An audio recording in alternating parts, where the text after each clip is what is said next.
আজকের পর্বে আমরা এমন এক মন্দিরের দর্শন করব যা আমাদের প্রাচীন মন্দির স্থাপত্য রীতির থেকে সম্পূর্ণ আলাদা। বড়বাজারের পোস্তা এলাকার হট্টগোলের মধ্যে এ যেন এক লুকানো রত্ন।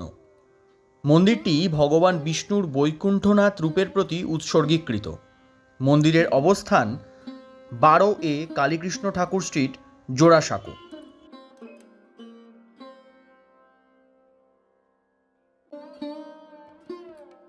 উনিশশো সালে বা মতান্তরে 1960 সালে মহারাজ রেবতী নারায়ণ তিওয়ারির পুত্র মহারাজ প্রয়াগ নারায়ণ তিওয়ারি এই মন্দিরটি প্রতিষ্ঠা করেন। মন্দিরটি দ্রাবিড় স্থাপত্যশৈলীর এক অনবদ্য নিদর্শন। এই মন্দিরে দক্ষিণ ভারতের মন্দিরের মতোই রয়েছে বিশালাকার প্রবেশদ্বার, যাকে দ্রাবিড় সংস্কৃতিতে গোপুরম বলা হয়।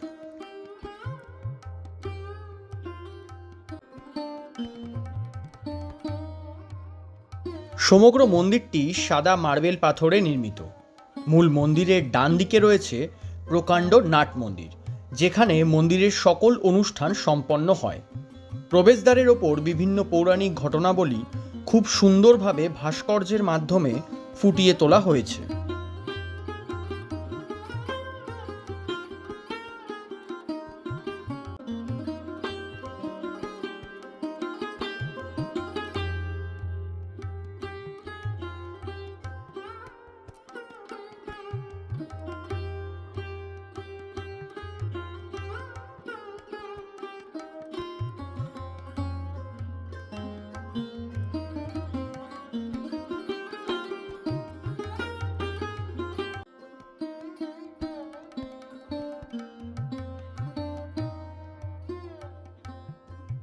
মূল মন্দিরের সামনে রয়েছে একটা পিতলের স্তম্ভ এবং গর্ভগৃহের সামনে আছে প্রশস্ত প্রাঙ্গণ। সেখানে প্রত্যেকটা থামে আলাদা আলাদা নকশা করা রয়েছে। মূল মন্দিরের চারদিকে প্রদক্ষিণ করার মতো পর্যাপ্ত জায়গা রয়েছে। মূল মন্দিরের ভেতরের ও বাইরের দেওয়ালে গীতার বাণী খোদাই করা আছে।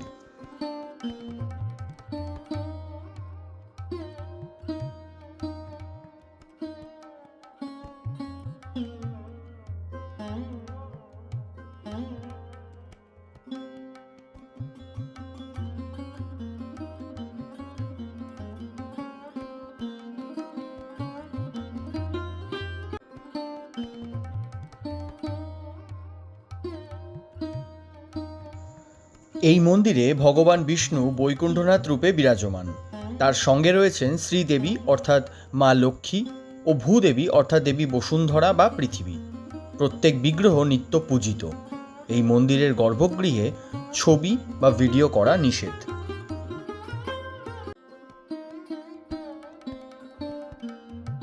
বৈকুণ্ঠনাথ মন্দিরে পুজো আর্চা দ্রাবিড়ীয় রীতি মেনেই হয়। এমনকি মন্দিরের সেবায়িতরা সকলেই দক্ষিণ ভারতীয় বাসিন্দা। মন্দিরে পুজোর ক্ষেত্রে পুরুষদের ধুতি পরা বাধ্যতামূলক, সেটা বাঙালি, মারাঠি বা দ্রাবিড় যে ধরনেরই হোক না কেন। মহিলাদের ক্ষেত্রে শাড়ি ও চুড়িদারের চল রয়েছে। মন্দিরে প্রত্যেক দিন ভক্তদের আনাগোনা লেগে থাকলেও কার্তিক পূর্ণিমার পরদিন একাদশীতে হয় বিশেষ পুজো। ওই দিন মন্দিরের ভক্ত সমাগম থাকে চোখে পড়ার মতো।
গিরিশ পার্ক মেট্রো স্টেশন থেকে বেরিয়ে মিনিট 5 হাঁটা পথেই রয়েছে এই মন্দির।